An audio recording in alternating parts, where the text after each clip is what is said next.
Bueno, hoy vamos a platicar sobre un tema que es de mucho interés y que tiene que ver con la manera en cómo Dios ha ido revelando acerca de las familias a lo largo de toda la Biblia.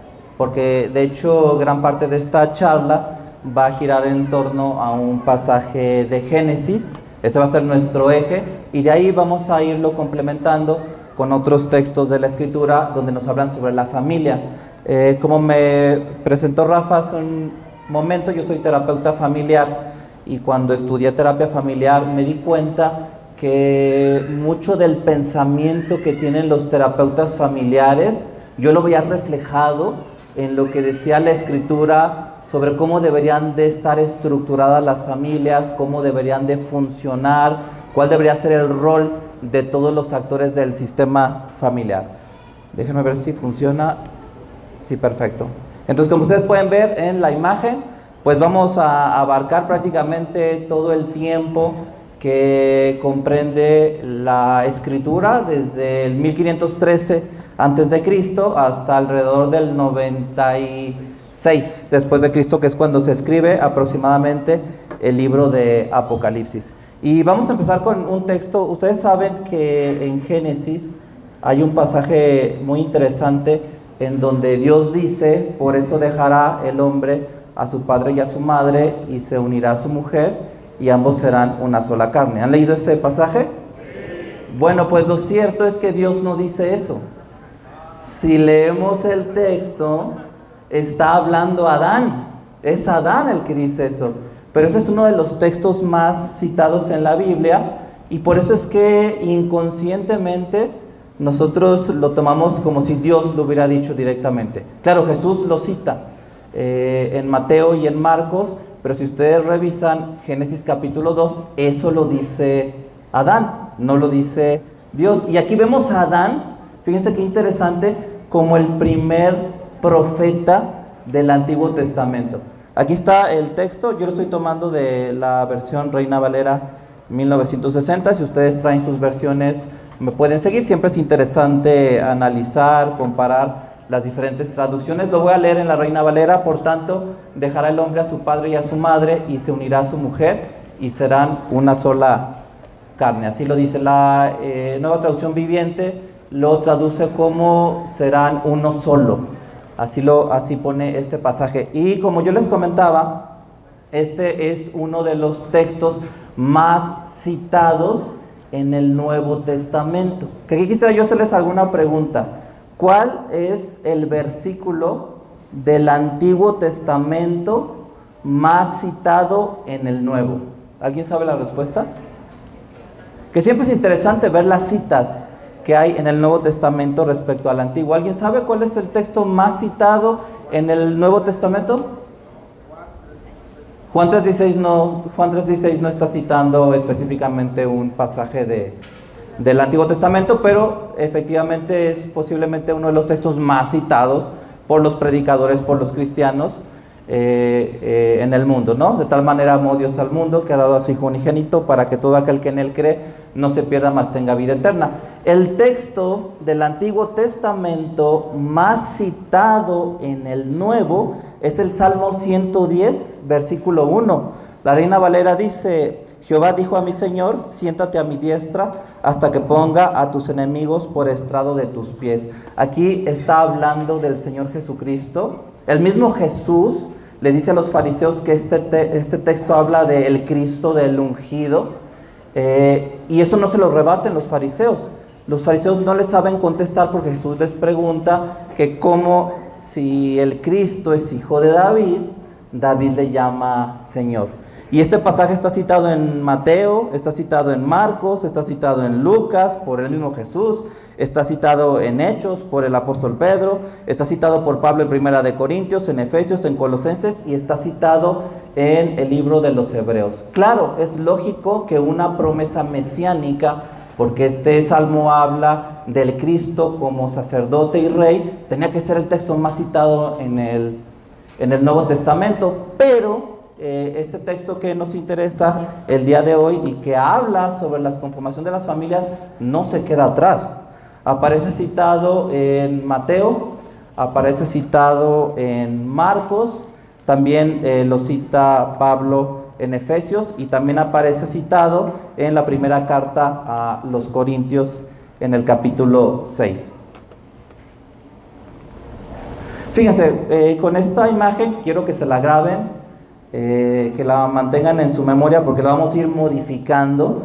Nos habla sobre las dificultades que suele sortear una persona, aquí lo considero parejo hombre o mujer, para pasar de esta transición que es una familia de origen a una familia de formación. De hecho, los que ya han formado una familia, si miran hacia atrás, posiblemente puedan ver momentos de riesgos, de decisiones quizá mal tomadas, que a lo mejor todavía han generado alguna consecuencia o de las cuales todavía se vive alguna secuela. Por ejemplo, ahí vemos un barquito que sale de la familia de origen, va llegando a la familia de formación o la familia formada, pero bueno, ahí vemos algunas tormentas, rayos, algunos monstruos marinos y poco a poco vamos a ver qué es lo que esto significa. Pero en lo que quiero enfatizar es la primera parte del versículo. Por tanto, dejará al hombre a su padre y a su madre. Vamos a quedarnos unos minutos con esta primera parte. Aquí le vamos a dar mucha importancia al orden de las frases y al orden de las palabras en los textos que vamos a citar y vamos a ver cómo tiene sentido. Yo recomiendo fijarse siempre en los versículos, en el orden, en cómo se van presentando los temas, porque muchas veces tiene que ver con la importancia que ellos tienen. Esta es una cita tomada de un libro de Carlos Fuentes que se llama Todas las familias felices, es ficción, pero lo traigo a colación porque es interesante lo que reflexiona uno de los protagonistas de un cuento. Este libro es una compilación de cuentos que se llama Elvira. Fíjense lo que dice Carlos Fuentes sobre este personaje Elvira. Elvira se daba cuenta de que cada vez más los hijos se quedaban en casa más allá de los 30 años o regresaban a ella a la edad de Cristo como su hijo Abel o se disponían a envejecer en el hogar. Si los hijos eran alambristas en el circo de la vida, los padres serían la red de seguridad que recibía sus caídas y les impedía morir estrellados. Y esa es una reflexión de un psiquiatra infantil muy reconocido en México, el doctor Manuel Isaías López Gómez. Y fíjense lo que él dice, que eso es aplicable a la actualidad. Y muy interesante. Dice, el adolescente actual, sobre todo de la clase media urbana, vive una adolescencia cada vez más prolongada, pues espera que termine una carrera, que sea económicamente autosuficiente, antes de casarse, posponiendo cada vez más la cristalización de la vida adulta con todas sus promesas. La adolescencia se ha alargado. Conozco adolescentes de 40 años, ¿no?, que todavía viven en casa de sus padres y que los padres tienen dificultades para saber tratarlos como hijos adultos. Y fíjense, aquí le agregué un nuevo elemento a la ilustración, no sé si lo notan, es un relojito que va caminando. Entonces este viaje ya es más largo. Si nos vamos 100 años atrás, 500, 1000, 2000, 3000, no era un viaje tan largo. Esta transición de pasar de tu familia de origen a una familia de formación, ¿no? Un teórico del desarrollo, René Spitz, él decía que toda transición está plagada de peligros. Por eso pongo aquí en este mar un monstruo marino y una tormenta, ¿no? Uno de los autores que más han influido en mi pensamiento como terapeuta familiar es Frank Pittman. Los otros dos los vamos a citar, es Salvador Minuchin y Carl Whitaker. Pero fíjense lo que dice este terapeuta familiar. En aquellas familias en que los jóvenes adultos no se van del hogar o fracasan reiteradamente en sus esfuerzos por emanciparse, sobreviene una crisis que está superando por su frecuencia a la crisis del nido vacío.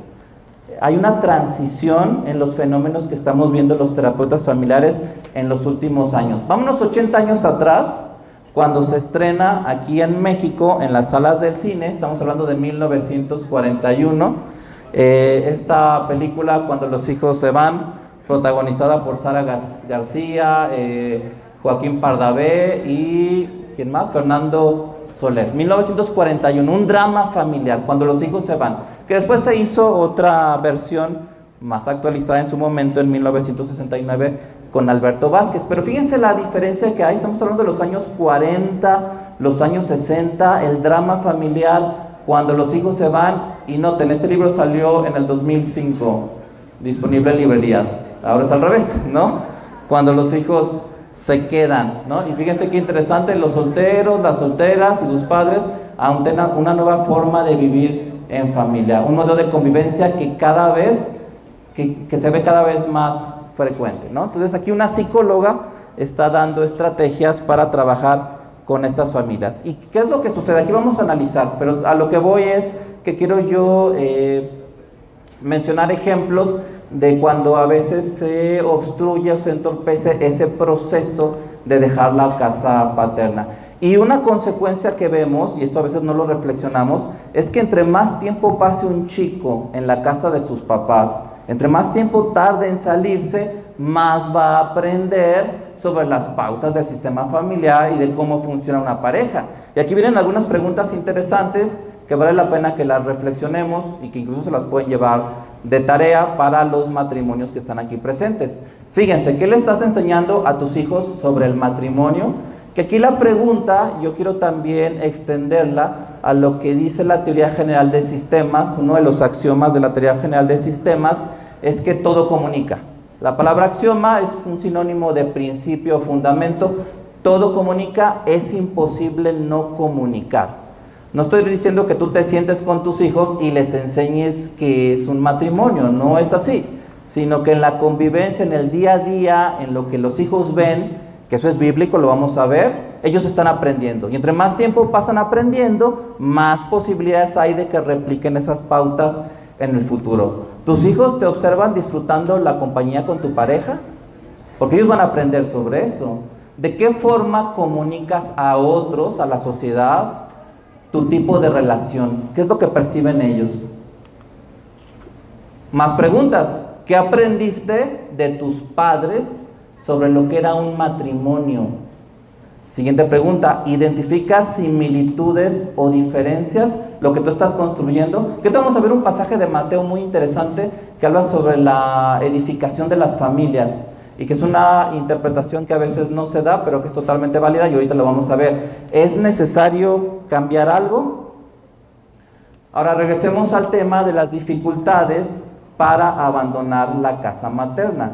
A veces no solamente son por problemas que puede tener el joven o problemas que tienen que ver con la sociedad, sino que también los padres, aquí Eric Fromm habla más de la mamá, pero eso es aplicable a ambos, ellos deben ayudar a que el hijo adquiera esta independencia. Fíjense, el hijo requiere que su madre le ayude a alejarse de ella, haciéndole así independiente. En hogares monoparentales, en hogares donde la pareja se ha separado, donde hay divorcio, es más difícil que el progenitor único en familias monoparentales suelte al hijo, y ahorita lo vamos a ver con un ejemplo muy práctico de la vida cotidiana, porque ese vacío que se genera atrae al hijo hacia el sistema familiar y le impide salir. Y aquí tenemos un nuevo elemento, a ver si lo cachan. ¿Sí lo ven?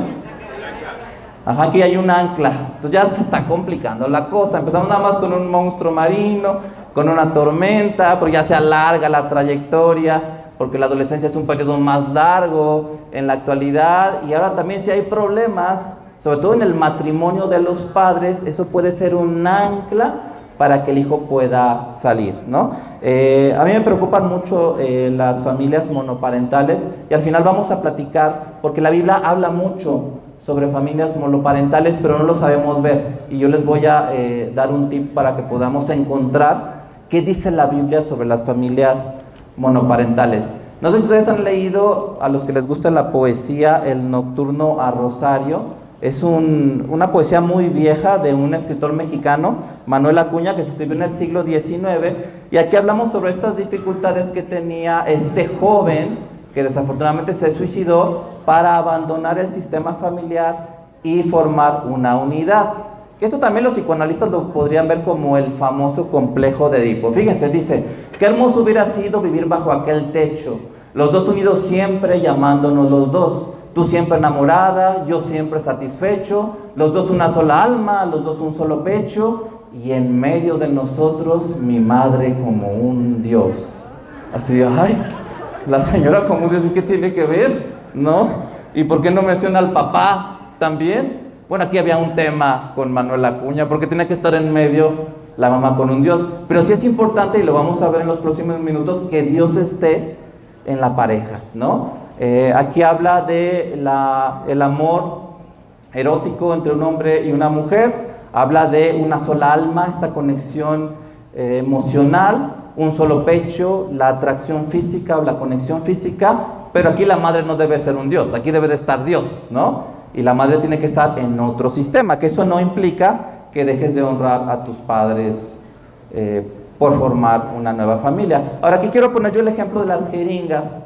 Ustedes saben que en una jeringa, cuando se jala el émbolo, se genera un vacío, y ese vacío tiende a ser llenado por lo que está de manera inmediata. Es el principio de las jeringas. Bueno, los políticos y los terapeutas familiares sabemos que en los sistemas sociales no existen vacíos, funcionan como sistemas físicos. En el momento en que el émbolo lo genera, inmediatamente es llenado por algo o por alguien. Y aquí es donde pueden empezar los problemas, y donde a lo mejor en un hogar monoparental un hijo puede ser absorbido por el émbolo y de repente ser parte de lo que llamamos en terapia familiar el subsistema conyugal.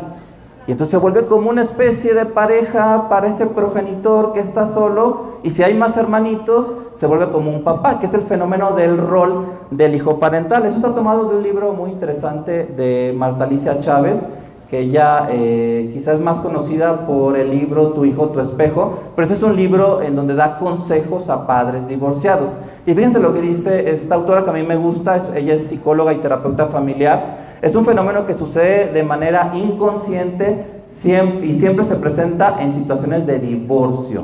Supongo que debe haber excepciones, ¿no? Cuando yo estaba en mi proceso de divorcio, ya se divorció, entonces ya este libro lo escribe desde la experiencia propia. Mi hijo empezó a mostrar claros intentos de tomar este rol. Comenzó a cambiar su cepillo de dientes, a mi baño, y en un abrir y cerrar de ojos, la parte de mi closet que había quedado vacía cuando su papá terminó de sacar sus cosas estaba ocupada por su ropa. Fíjense cómo la jeringa, el émbolo, el vacío y el hijo sube. Hay que estar muy al pendientes de eso, porque eso empieza a generar disfunción familiar y trastornos en los hijos y problemas para que el hijo se pueda emancipar. Ese mismo día, nos cuenta esta autora, él y su hermana decidieron que se turnarían para dormir conmigo una noche cada uno. Cuando un hijo parental toma actitudes como esas, los padres deben amorosa pero firmemente ponerlo en su lugar de hijo. Entonces, muy interesante lo que nos comenta esta escritora, terapeuta familiar, sobre los hijos parentales. Entonces, hay que estar al pendiente de si se está dando este fenómeno en el caso de dificultades en la relación conyugal, separación, divorcio. Aquí hay más elementos, aquí ya se multiplicaron los monstruos marinos. ¿Por qué creen que pueda pasar eso? Fíjense, el título de esta charla es la revelación progresiva de Dios. Si nosotros nos vamos a Éxodo 20, donde aparecen los 10 mandamientos, que ahorita no me voy a ir para no detenerme mucho en ese tema, pero ustedes saben que el quinto mandamiento es un mandamiento que habla sobre honrar a tu padre y a tu madre para que tus días se alarguen sobre la tierra. Pero, y aquí está lo interesante de la revelación progresiva de Dios, en Deuteronomio 5 se añade algo a este mandamiento. En Deuteronomio 5 dice la Escritura, para que te vaya bien.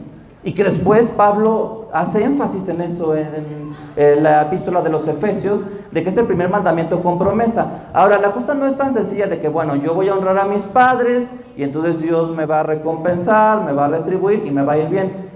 El asunto es más orgánico.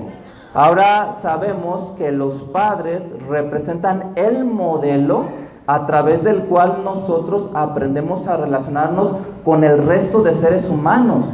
Ahora se habla mucho de las relaciones tóxicas. Les puedo decir que es muy probable que una persona que constantemente esté involucrado en relaciones tóxicas posiblemente tenga un problema de honrar a su padre y a su madre, y ahí hay un conflicto filioparental que está matizando, está contaminando el resto de las relaciones. Si tú tienes una relación lo más saludable posible, lo más posible libre de conflictos, de emociones negativas con tus papás, es probable que tus relaciones interpersonales sean más saludables y que te vaya bien. Y entonces aquí vemos esta posible explicación: honra a tu padre y a tu madre para que te vaya bien. Ahora vamos a pasar a la segunda parte de este versículo, porque no nos hemos movido de Génesis 2:24, en donde dice, y serán una sola carne. Había comentado yo que en la NTV dice, y serán uno solo, una sola persona, un solo organismo, que Salvador Minuchin a esta diada, hombre y mujer, le llama subsistema ejecutivo, porque vendría a ser el corazón del organismo, la dirección de la empresa, o utilizando otras metáforas, el núcleo de la célula. Ahora, ¿qué necesita una pareja para poder sobrevivir? Déjenme ver si ya no está pasando. Ahí está, listo. Fíjense, para que la pareja pueda subsistir, pueda tener vitalidad, funcionamiento propio, se requiere una frontera que la aísle parcialmente, no totalmente, de interferencias externas, y así nosotros podemos conocer qué tan saludable es una relación de pareja, aunque ellos ya sean padres de familia. Fíjense lo que dice, esa es una cita de Salvador Minuchin, y yo lo comparo con la célula. Dice, para que el funcionamiento familiar sea adecuado, los límites de los subsistemas deben ser claros, deben definirse con suficiente precisión, como para permitir a los miembros de los subsistemas el desarrollo de sus funciones sin interferencias indebidas, ¿no? Como la interferencia de la suegra, ¿no? Sobre todo si viven en casa de los padres de él o de ella, como es el caso de este Nocturno a Rosario, donde se veía claramente que había un tema de interferencia a nivel de la formación de la pareja. Las familias son como una célula, son organismos que tienen 4 cosas: una estructura o diseño, piensen siempre en un organismo, un orden jerárquico, funciones claras y definidas entre sus miembros y límites. Como cualquier organismo, es decir, no hay mucha diferencia entre los sistemas biológicos y los sistemas sociales.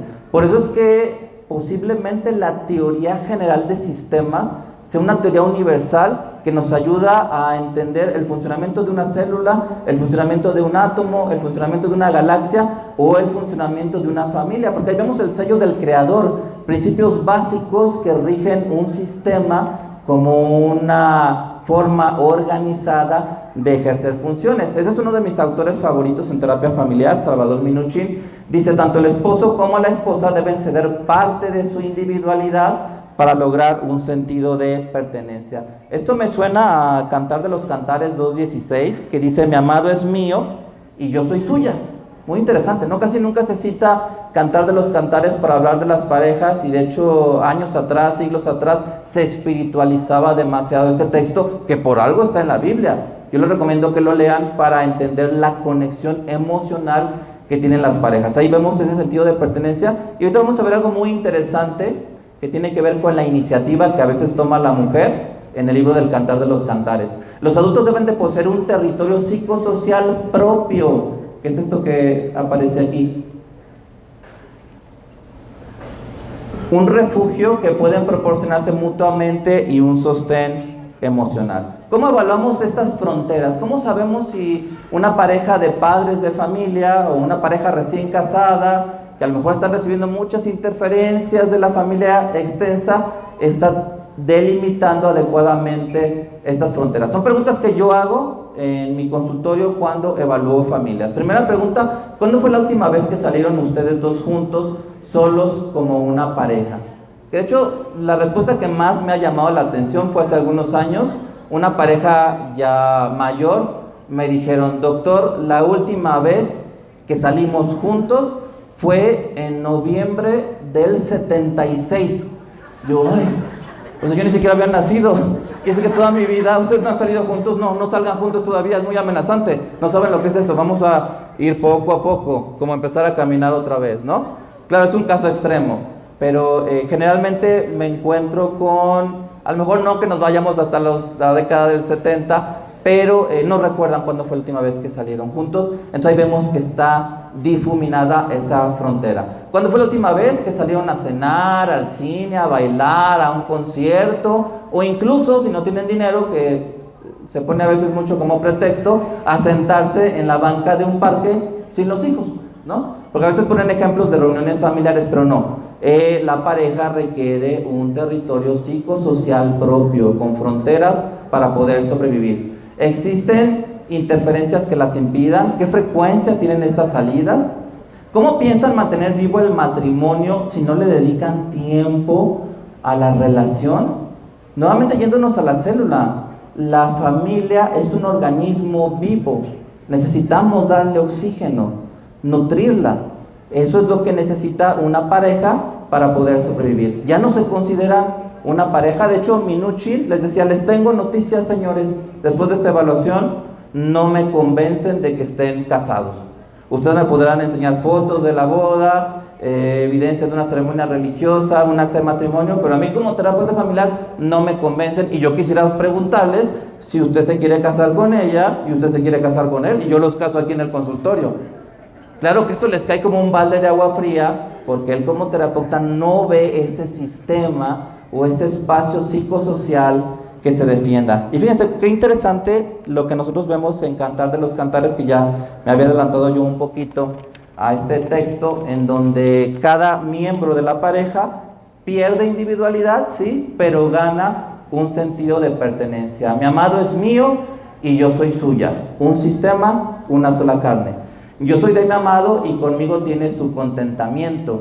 Eso también lo vamos a ver al final de esta charla. Sería bueno que así como todos tenemos una misión que cumplir en esta vida, lo cierto es que también las parejas en el matrimonio hay una misión que tenemos que cumplir, y las familias también. De manera que una tarea interesante, y diría yo hasta obligada, es que las parejas y las familias se sienten para definir cuál es su misión en esta vida. Que puede ser algo muy sencillo. A veces tu misión, o puedes empezar de que queramos regresar a casa todos los días.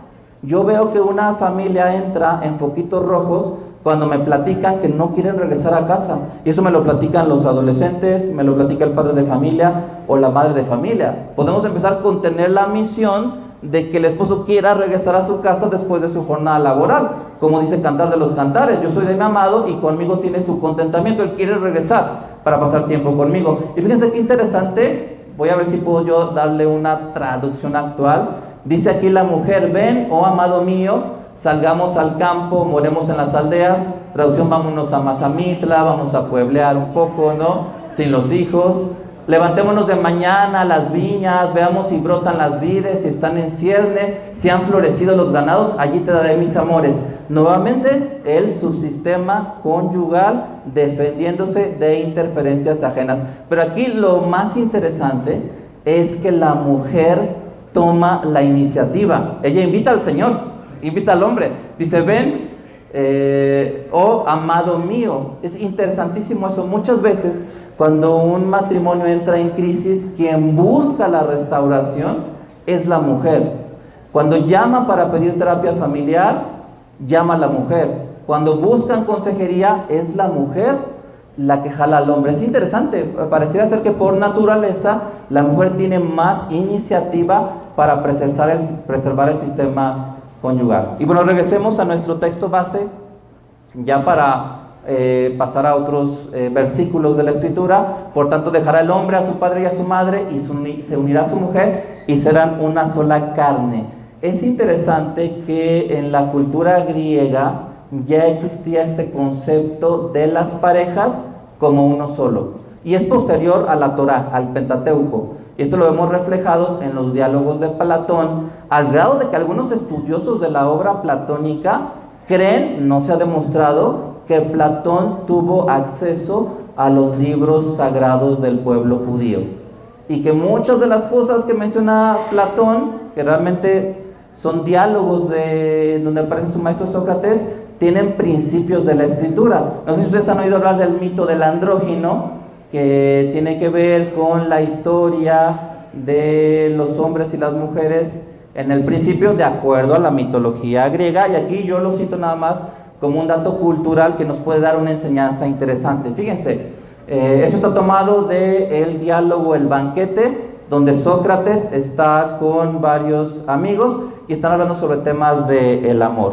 Y aquí el que habla en realidad no es Sócrates, sino un personaje llamado Aristófanes, que habla del poder del matrimonio. Fíjense lo que dice: voy pues a ensayar, a haceros conocer el poder del amor, y vosotros enseñaréis a los demás lo que habéis aprendido de mí. Pero es fuerza empezar por deciros cuál es la naturaleza del hombre y las modificaciones que ha tenido. Aquí viene lo interesante: sus cuerpos eran robustos y vigorosos, y sus ánimos esforzados, lo que les inspiró la osadía de subir hasta el cielo y combatir contra los dioses. Lo que nos dice la mitología griega es que en un inicio el hombre y la mujer eran una unidad, eran un solo ser, un solo organismo. Y si ustedes se fijan, las palabras que yo puse en negritas, aquí vemos la palabra poder, ánimos esforzados y osadía. Pues claro que eso resulta muy atractivo, ¿no? Si una pareja va a tener poder, ánimos esforzados y osadía, pues cualquiera dice: pues ¿dónde firmo para poder tener todas estas características y poder enfrentar el mundo? Y fíjense, esto lo dice Carl Whitaker, muy interesante. Nos habla sobre el matrimonio y nos lleva al mito del andrógino y nos lleva a lo que dice el libro de Génesis. La evolución de un matrimonio sano debe tener ciertas características específicas. Yo postularía que la característica más importante es que se trata de un proceso de cambio en el que los esposos tienen la responsabilidad y la oportunidad de intercambiar algunos de sus derechos y privilegios y capacidades individuales por la posibilidad de pertenecer a una pareja, aquí viene lo importante, que es más poderosa que cualquiera de los dos. Es lo que en física llamamos una sinergia, más que la suma de las partes, y a la que cada uno de ellos recurre en busca de, nuevamente, poder necesario para luchar en la estructura social y cultural en la que viven. Entonces, cuando evaluamos una pareja que está bien conformada, tenemos que encontrar poder. ¿Y de qué manera ese poder se manifiesta en su vida? En aspectos de la crianza de los hijos o de los proyectos que ellos tienen como matrimonio. A ver, creo que se movió el controlito. Algo pasa que... Ahí está.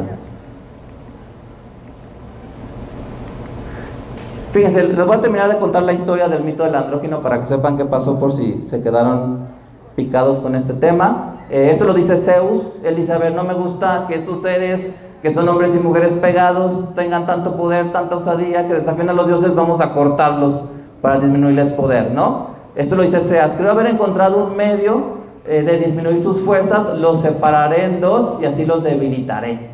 Una vez hecha esta división, cada mitad trató de encontrar aquella de la que había sido separada, y cuando se encontraban se abrazaban y unían con tal ardor en sus deseos de volver a la primitiva unidad, que perecían de hambre y de inanición en aquel abrazo, no queriendo hacer nada una sin la otra, ¿no? Entonces habla de esta fusión que había en los dos sexos. Y luego aquí aparece otro dios, que es Hefesto, que es el dios de la metalurgia, que se encargaba de fundir los metales, ¿no? Y producir, por ejemplo, el acero. Y entonces aquí es muy interesante, aquí vemos un eco con el texto bíblico, pero escrito mucho tiempo después. Esto lo dice Hefesto: lo que queréis no es estar unidos de tal manera que ni de día ni de noche estéis nunca el uno sin el otro. Si es esto lo que deseáis, voy a fundiros y a mezclaros de tal manera que cesaréis de ser dos personas para no ser más que una. ¡Wow! Génesis 2:24. O sea, aquí se están plagiando el texto de Génesis 2:24 para hablar de esta fusión que hay en los sexos y del poder que muchas veces ellos desarrollan. Cuando yo evalúo parejas, y les comparto esta estrategia, yo evalúo 3 aspectos de su vida conyugal. Hago 3 listas. Primera lista, la sinergia. ¿En qué cosas que ustedes hacen, y ustedes se lo pueden llevar de tarea y hacerlo con calma en casa, qué cosas que ustedes hacen son mayor que la suma de las partes? Las hacen mejor, se potencian, la sinergia. Vamos a hacer una lista. Yo esperaría que en la medida en que el matrimonio sea saludable, poderoso, esa lista se cargue respecto a las otras 2. La de en medio es la lista de neutralidad, lo que se dice en términos populares como que damos tablas, ni me suma, ni me resta, ahí sí, si lo hacemos juntos o cada quien por su lado, no hay mucha diferencia, bueno, no nos preocupa mucho. Pero luego viene la otra lista, la problemática. Yo no encontré un antónimo para sinergia, lo busqué en internet, un internauta propone antergia, no es una palabra aceptada por el diccionario de la Real Academia, pero yo creo que en algún momento va a aparecer porque sinergia no tiene un antónimo, y yo uso las áreas de antergia, que en términos populares es, como se dice, en donde de los dos no se hace uno. Es decir, lo opuesto a la sinergia, donde se restan, ¿no? ¿Y qué es lo que a mí me preocupa cuando evalúo el área de antergia? Que esté pesando mucho más que el área de neutralidad y el área de sinergia. Y se los dejo de tarea, háganlo esta noche. ¿Cuáles son nuestras actividades que entran en sinergia, neutralidad y en antergia? A mí me preocupa cuando en la antergia aparecen los problemas o las dificultades en la crianza, porque no están de acuerdo y se empiezan a restar. Y muchas veces estos desacuerdos, sobre todo si el niño tiene alguna condición, les lleva a la separación o al divorcio. Y algo que también preocupa es la idealización del divorcio. Una vez le pregunté a una pareja, a ver, antes de que ustedes se divorciaran, porque yo suelo citar a parejas divorciadas cuando vienen los hijos a la consulta, yo les pregunto, a ver, ustedes de manera subjetiva, quiero que se den una calificación de su papel como papás antes del divorcio, ¿no? Recuerdo que una pareja me decía, bueno, yo me doy como un 8, decía la mujer. Y el papá también, yo me doy como un 8, ¿no? Ah, ok, está bien. Y ahora, ¿ustedes qué calificación se dan? Autoevaluación subjetiva como padres de este chico después del divorcio. Y la mamá, no, pues yo creo que me doy como un 4. Y el papá, no, yo también como un 4. Bueno, ya suman un 8, pero antes eran 2 8, ¿no?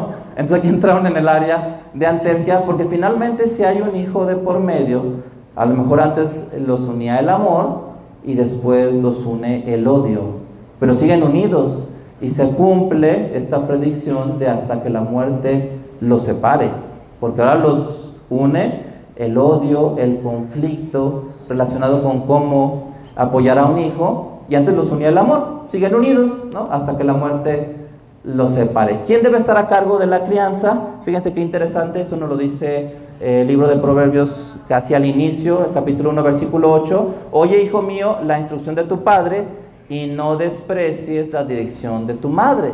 La crianza no la lleva únicamente la mamá. De hecho, hace unos días estaba platicando con una familia y la madre me decía, es que él no se encarga de la crianza de los hijos. Y me decía la mamá, es que él trabaja mucho, él trabaja en un esquema de 24/7. Bueno, para empezar, yo creo que se va a enfermar el señor o se va a morir, ¿no? Ya me preocupo más por eso que por el tema de la crianza. Pero los padres también, aun si ejercen una crianza negligente, es un tipo de crianza que está generando un impacto en el hijo. Fíjense, ya no encontramos muchos trabajos donde se hablen de las funciones del padre. Ese es un trabajo que se publicó en la revista de psiquiatría de la Asociación Psiquiátrica Mexicana y es de principios de los 90. Como que ya dentro del pensamiento contemporáneo, en el ámbito psicológico, psiquiátrico, como que ya no se habla mucho de cuál es la función que tiene un hombre dentro de la familia. Fíjense, esto está tomado de un artículo que escribió en estos años, en la década del 90, un psiquiatra infantil muy reconocido aquí en Guadalajara, que es Enrique Madrigal, y dice, ayudar a los hijos en el proceso de separación e individuación, proveyendo la presencia de otro ser humano con quien interesarse y depender. Además, el padre produce la sensación de ser más poderoso, firme y fuerte. Bueno, no es cualquier cosa. También el padre refuerza la educación al establecer límites, disciplina, castigos, recompensas y ambiciones de lucha. Entonces, una familia monoparental de madre soltera va a tener un déficit, de acuerdo a este trabajo. La capacidad de competir, de crear, de tolerar frustraciones, de adaptarse a circunstancias nuevas, son influenciadas por funciones del padre. El amor del padre no es tan incondicional como el de la madre, es más demandante y requiere del éxito en hacer bien las cosas, de madurar, por lo que su papel deberá ser el de un instrumentador en la solución de problemas.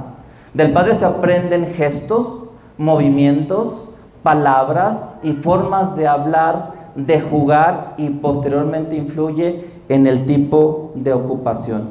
¿Qué pasa si no está presente el papá? O si no quieren que esté, ¿no? Porque fíjense, este libro, hijo sí, marido no. Bueno, primero lean el artículo de Enrique Madrigal, ¿no? Y ya después me dices si te animas a tú fundar una familia con esa vulnerabilidad de no tener un padre que haga sus funciones. Que a veces sí está, pero el padre es una figura ausente. Y esto lo dice también esta escritora y terapeuta familiar Marta Alicia Chávez, y yo estoy de acuerdo con su pensamiento. Dice: lo ideal, insisto, sería que todos los hijos del mundo crecieran con su padre y con su madre, que estos se amaran y respetaran, y lo mismo hicieran con sus hijos. Mi recomendación para todos los padres es: pon tu 100% para que las cosas sean así. Haz todos los esfuerzos posibles para que suceda. Agota todas las alternativas que tengas a la mano. Sin embargo, pudiera ser que no resulte y que finalmente tengamos una familia monoparental, que es una familia que está en vulnerabilidad. Y recuerden ustedes la jeringa: ya no está papá o no está mamá, hay un vacío, y entonces aquí va a haber una interferencia de lo que esté a la mano. Y si no está mamá y o papá o ambos para educar, para dar información, puede ser que a las manos de un joven llegue la estupenda guía para vivir la vida a tu manera de Pepe y Teo. Que bueno, no sé si conocen ustedes este libro, no sugiero que lo compren, pero bueno, ya desde el título, la estupenda guía para vivir la vida a tu manera. Bueno, vamos a ojearlo un poco si les da curiosidad, pero no lo vayan a comprar. No tengas miedo, el porno es amor. Dice, bueno, es sexo, pero es amor porque es bueno para ti y así. Bueno. Consejos para ver porno: usa el modo incógnito, borra el historial. Bueno, entonces, qué problemático no hacer ese vacío. Y luego fíjate lo que le dice a los adolescentes o a los jóvenes que no tienen novio o novia, que no tienen pareja. Son las ventajas de no tener pareja. Dice: no hay pleitos por el cine, ves lo que tú quieras y no te tienes que pasar callando a nadie. Pero, y eso está en el libro, son fotos que yo tomé, puedes ser libre, y por libre quiero decir promiscua. Y por promiscua ya sabes a qué me refiero. Bueno, pues están ojeando un poco este libro de La estupenda guía para vivir la vida a tu manera, de Pepe y Teo, de Editorial Planeta. Bueno, pues entonces aguas con esos espacios de vacío. Regresemos a las funciones del padre.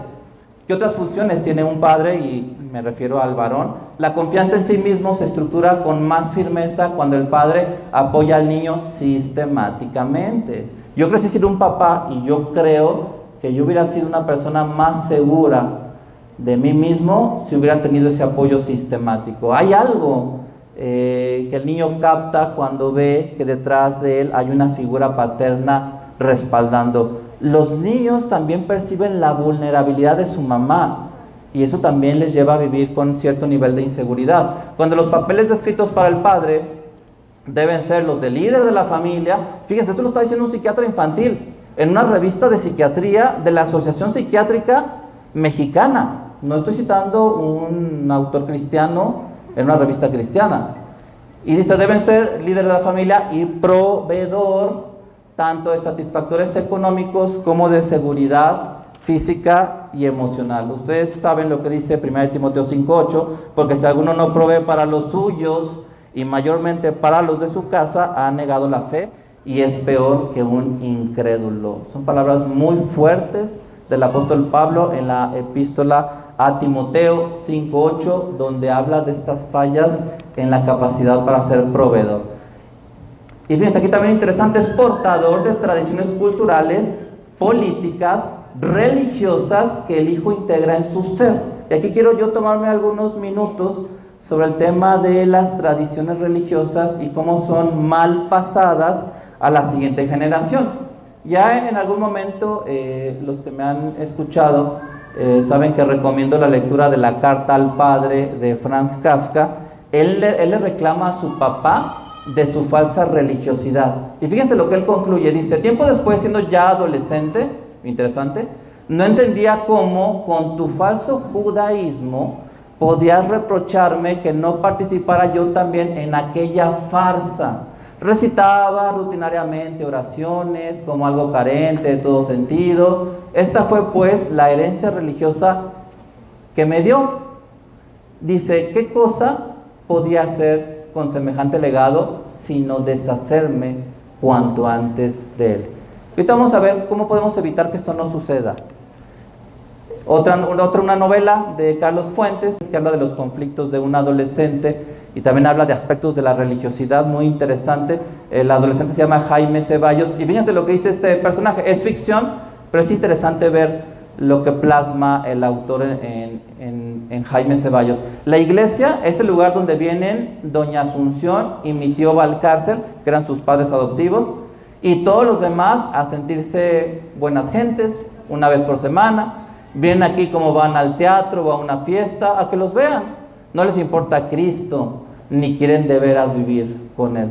Bueno, pues si ese es el legado espiritual que le vas a dar a tus hijos, pues claro, como dice Kafka, cuando tú ya no estabas, papá, yo me preocupé por deshacerme de eso lo más pronto posible. Y aquí estamos nosotros transmitiendo un doble vínculo, ¿no?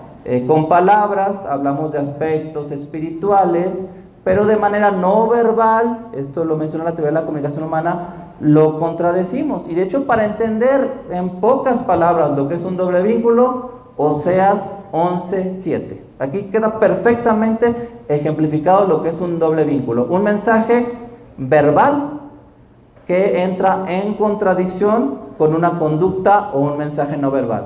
Aunque me llamen el Altísimo, ninguno absolutamente me quiere enaltecer. Doble vínculo.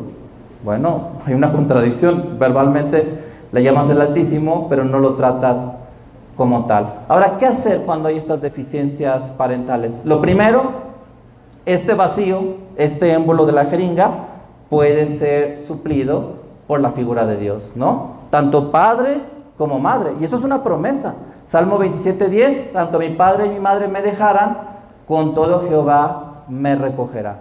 Es decir, en familias monoparentales, familias que tienen esta vulnerabilidad, nosotros podemos tener esta promesa de que la presencia del Señor en la vida de esta familia puede darles fortaleza para ir sorteando las dificultades. Que podemos nosotros decir que cada familia puede ser evaluada y encontrar áreas de vulnerabilidad, a veces por la muerte, la ausencia, el abandono de un progenitor, la enfermedad de un hijo, algunos otros problemas psicosociales. Incluso también puede ser un área de vulnerabilidad, un niño que no tiene hermanos y que tiene problemas para la interacción social, o que en algún momento, siendo ya adulto, se ve con sus padres enfermos y no tiene hermanos que puedan ser un soporte dentro de ese sistema conyugal. Y bueno, aquí yo pongo 3 construcciones que nos hablan sobre diferentes aspectos de la vulnerabilidad. Tu familia puede ser como una chocita de madera, es muy vulnerable. Puede ser una casa de ladrillo o un castillo de piedra muy fuerte, ¿no? Pero al margen de la vulnerabilidad de nuestras familias, que a veces no está en nuestras manos pasar de un punto de mayor a menor vulnerabilidad, aquí hay algo que sí podemos hacer. Fíjense, les voy a leer un texto, yo creo que a lo mejor ya saben para dónde voy. La roca, Mateo 7:24. Cualquiera pues que me oye estas palabras y las hace, le compararé a un hombre prudente que edificó su casa sobre la roca. Descendió lluvia y vinieron ríos y soplaron vientos y golpearon contra aquella casa. ¿Y qué creen que pasó? Y no cayó. ¿Por qué? Porque estaba fundada sobre la roca. Algo interesante es que en el griego la palabra casa es oikos, que en el griego antiguo también se puede traducir como familia o como una unidad social, que hoy hablaremos incluso de la familia extensa. Quiere decir que entonces Jesús, al utilizar este concepto y en el texto griego, al aparecer la palabra oikos, también podemos estar hablando de las familias y del hombre prudente que edifica su familia, su casa sobre la roca. Y aquí ya no importa mucho si es una chocita de madera, porque a lo mejor es una familia monoparental de hijo único, o si es una casa de ladrillo, que a lo mejor hubo un divorcio y hay varios hermanos, o una familia tradicional con mucha fortaleza, que tienen una sinergia también como familia. ¿Qué debemos hacer? ¿Cómo podemos hacer esta construcción sobre la roca? La clave está en Deuteronomio capítulo 6, versículo 6. Y estas palabras que yo te mando hoy estarán sobre tu corazón, y las repetirás a tus hijos, y hablarás de ellas estando en tu casa, y andando por el camino, y al acostarte, y cuando te levantes. ¿Cómo evitar el doble vínculo? Les decía yo al principio de esta plática que nos vamos a fijar mucho en el orden de las palabras en los versículos. Primero, las palabras, esas palabras que yo te mando hoy, estarán sobre tu corazón. Lo primero, antes de repetirla a tus hijos. Si tú te brincas la parte de que estén sobre tu corazón, pues no tiene caso que las repitas a tus hijos, porque lo van a ver como un ritual o una religiosidad falsa. De hecho, yo tengo aquí mi Nuevo Testamento de los Gedeones Internacionales, con Salmos y Proverbios, que pues es un porcentaje importante de la palabra de Dios. Y en este tipo de camisas que usamos mucho los hombres, que tienen una bolsita del lado izquierdo, y creo que es así porque si somos diestros podemos sacar cosas más fáciles, pues podemos nosotros guardar nuestra Biblia en la bolsita, ¿no? Y aquí sí literalmente estoy cumpliendo con el mandamiento, están sobre mi corazón, ¿no? Literal, entiendo que es simbólico, pero si yo quiero, no, yo lo quiero cumplir literal, bueno, esas palabras están sobre tu corazón, bueno, tengo la bolsita en la camisa, tengo mi Biblia de los Gedeones, ya están sobre mi corazón, porque el corazón está discretamente a la izquierda de la línea media, entonces perfecto la bolsita, ¿no? No me servirá la bolsita del otro lado de la camisa, ¿no? Entonces primero, que estén sobre tu corazón, y después ya repetirlo a tus hijos. Pero aquí vemos un problema muy importante, y aquí voy a necesitar que me ayuden ustedes con un concepto. Esto lo leí en un libro de Mario Campos que habla sobre la batalla por la atención. Fíjense lo que dice: hoy los celulares son para millones de personas lo primero que ven al despertar y lo último que miran antes de dormir. Fíjense, vamos a ver, mucha atención por favor. Y estas palabras que yo te mando hoy estarán sobre tu corazón. Bueno, entonces, y las repetirás a tus hijos, y hablarás de ella estando en tu casa, y andando por el camino,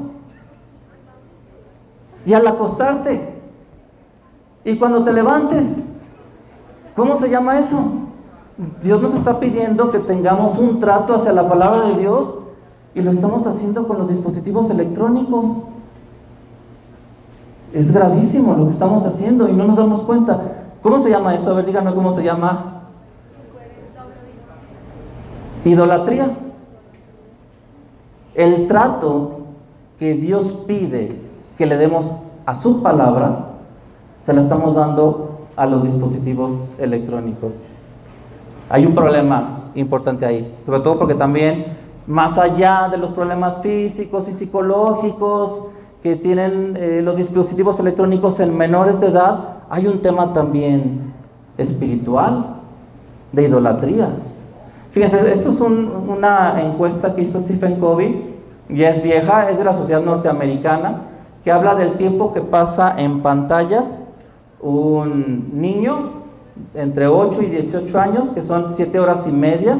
De hecho, eso lo reportó recientemente la Academia Americana de Psiquiatría Infantil y de la Adolescencia, 7 horas y media en su página de internet. Es información que ustedes la pueden consultar sin dificultad.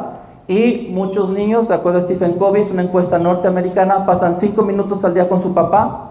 En mi experiencia, cuando pregunto, son de 0 a 5 y 20 minutos con la mamá. Creo que aquí en México varía mucho dependiendo del estrato y de las actividades de la mamá. Pero aquí vemos que hay una desproporción increíble. 7 horas y media de teléfonos celulares. Esto lo dice un investigador de la Universidad de Oxford. Podría parecer que la tecnología se ha apoderado de la vida de los niños y debemos estar atentos a esto. No lo está diciendo un pastor, lo está diciendo un investigador de la Universidad de Oxford en una revista internacional que publica trabajos sobre desarrollo infantil. Bueno, es un problema con el internet, ¿no? Lo que Pablo llama en Efesios 2:2 el príncipe de la potestad del aire, pues ya está disponible en internet, en línea, ¿no? Que de hecho, hasta cierto punto, si usas Wi-Fi o los datos de tu celular, entonces sí es el príncipe de la potestad del aire. porque el internet viaja a través de ondas de radio, desde antenas hasta dispositivos, ¿no? La NTV lo traduce diferente, la NTV lo traduce como el líder de los poderes del mundo invisible, pero en el griego dice aeros, el aire. Entonces quizá como nunca antes en la historia, este nombre de Satanás como el príncipe de la potestad del aire con el internet le queda como anillo al dedo, ¿no? Así, mira, ahí va un video porno, ay, cayó en el celular de un hermano, pero no lo podemos ver, pero está en el aire, porque están las ondas en el aire. Ahora regresemos a la conexión con los hijos. ¿Cómo podemos conectar con los hijos? Nuevamente al orden, Proverbios 23:36, dame, hijo, tu corazón. En otras palabras, lo que está diciendo, haz depósitos en la cuenta del banco emocional de tu hijo y después miren tus ojos por mis caminos. Predica con el ejemplo, pero no te brinques la parte de tener el corazón de tus hijos. Muchos niños con trastorno posicionista desafiante, que no muestran actitudes de respeto hacia sus padres, que los devalúan. Yo me pregunto si este papá o esta mamá ya tienen el corazón de su hijo. Y cuando evaluamos, no han hecho depósitos a la cuenta del banco emocional del chico, pero sí buscan instruir y educar, ¿no? Pero no a través del ejemplo. El último pasaje, el último versículo del Antiguo Testamento, nuevamente el orden. Él hará volver el corazón de los padres hacia los hijos y el corazón de los hijos hacia los padres.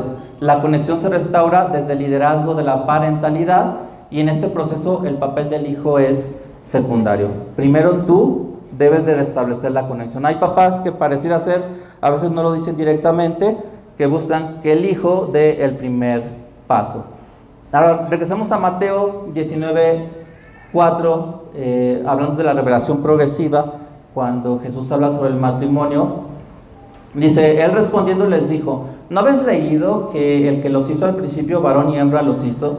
Y dijo, por esto el hombre dejará padre y madre y se unirá a su mujer y los dos serán una sola carne. Así que ya no son más dos, sino una sola carne. Lo repite, revelación progresiva. Y fíjense lo que dice Jesús, por tanto, lo que Dios juntó no lo separe el hombre. Eso es más información que Génesis 2:24.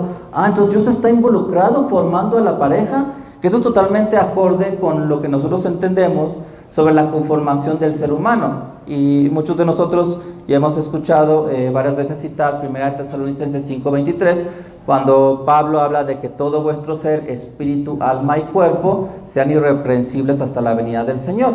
Una pareja bien avenida tiene que tener una conexión física, que aquí va desde el atractivo físico y todo el espectro de la conducta sexual. La identificación simplemente, como dijo Adán, esta es hueso de mis huesos y carne de mi carne. Una conexión emocional o mental, mi amado es mío y yo soy suya.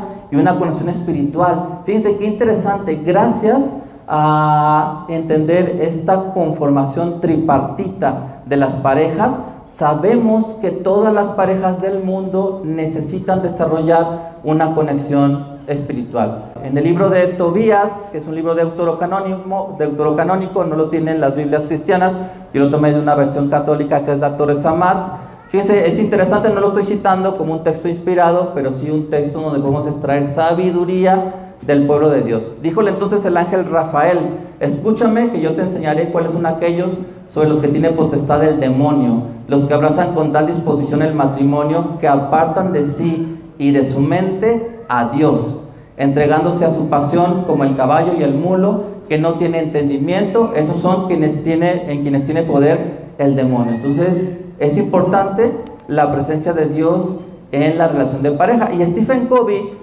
que es muy conocido por este libro, que yo no lo he leído, de los 7 hábitos de la familia altamente efectiva, publica uno parecido, que son los 7 hábitos de las familias altamente efectivas. Y aunque no es un libro cristiano, no es un libro dirigido al pueblo de Dios, dice esto que es muy interesante. Él se pone como ejemplo, dice, también reafirmamos que nuestro matrimonio era mucho más que una relación contractual, era una relación de pacto, y nuestro compromiso el uno con el otro era total, completo y para siempre. También reconocimos que nuestro pacto no era solo entre nosotros, sino también con Dios, determinamos que nos amaríamos más si primero lo amábamos a Él. Si ustedes buscan en bases de datos terapia de pareja, matrimonio y espiritualidad, van a encontrar mucha información. Claro que no lo personalizan, no hablan de la fe en Cristo, pero ya se empieza a reconocer la importancia de la espiritualidad. De tarea, yo les voy a pedir que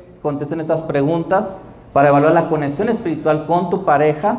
1, ¿qué lugar ocupa Dios en nuestra relación? Número 2, ¿tengo una conexión espiritual con mi pareja? ¿Sí? ¿No? 3, ¿cultivamos esta conexión espiritual? ¿Sí? ¿No? ¿De qué forma mi pareja contribuye a mi crecimiento espiritual? Y puedo dar algunos ejemplos. Y por último, ¿de qué forma contribuyo yo al crecimiento espiritual de mi pareja? Y si puedo dar algunos ejemplos. Y para cerrar esta charla, porque ya estamos sobre el tiempo, quiero yo concluir con la revelación progresiva. Todavía hay más. Fíjense, esto lo cita ya Pablo, y yo creo que ya es el golpe definitivo para entender a las parejas. Por esto dejará el hombre a su padre y a su madre, y se unirá a su mujer, y los dos serán una sola carne. 1, grande es este misterio. Por supuesto que es grande el misterio. ¿Quién puede entender cómo se forma una pareja? ¿No? Y de hecho este misterio toman ventaja los poetas. No sé si aquí hay alguien que se dedica a la poesía o que viva de la poesía. Que bueno, también entiendo que la finalidad de esta charla no es dirigirla a poetas, pero sí les quiero decir que los poetas, vaya que sacan jugo de este misterio. Y ahorita vamos a ver la segunda parte, pero para muestra basta un botón. Octavio Paz, la llama doble. ¿Cómo termina Octavio Paz este ensayo? Dice: somos el teatro del abrazo de los opuestos y de su disolución, resueltos en una sola nota que no es de afirmación ni de negación, sino de aceptación. ¿Qué va la pareja en el espacio de un parpadeo? 5 cosas: la identidad de la aparición y la desaparición, la verdad del cuerpo y del no cuerpo, la visión de la presencia que se disuelve en un esplendor, vivacidad pura, latido del tiempo. Te quedas así como que no entendí nada, pero suena muy bonito, ¿no? Pero así es la poesía. Y bueno, grande es este misterio, pero ¿qué dice Pablo? Mas yo digo esto respecto de Cristo y de su iglesia. ¿What? ¿Qué? ¿Qué tiene que ver? Eso quiere decir que entonces, cuando Adán en el huerto del Edén dice: por eso dejará el hombre a su padre y a su madre, y se unirá a su mujer, y será una sola carne, ya vemos la imagen de Cristo y su iglesia en ese organismo. Antes de Génesis 3:15, que es la primera promesa mesiánica: pondré enemistad entre ti y la mujer, entre su descendencia y la descendencia suya. Ya en pasajes tan tempranos como Génesis 2:24, ya vemos a Cristo y a su iglesia. Ustedes han escuchado hablar del concepto de tipos de Cristo. Por ejemplo, el mismo Jesús habla de cuando Moisés levantó la serpiente en el desierto. Ese es un tipo de Cristo, ¿no? O la señal del profeta Jonás, que estuvo en el vientre del gran pez 3 días y 3 noches, habla de la sepultura de Cristo. Hay tipos de Cristo, pero las parejas en cualquier lugar del mundo son un tipo o una representación del poder de Dios y de la relación entre Cristo y su iglesia.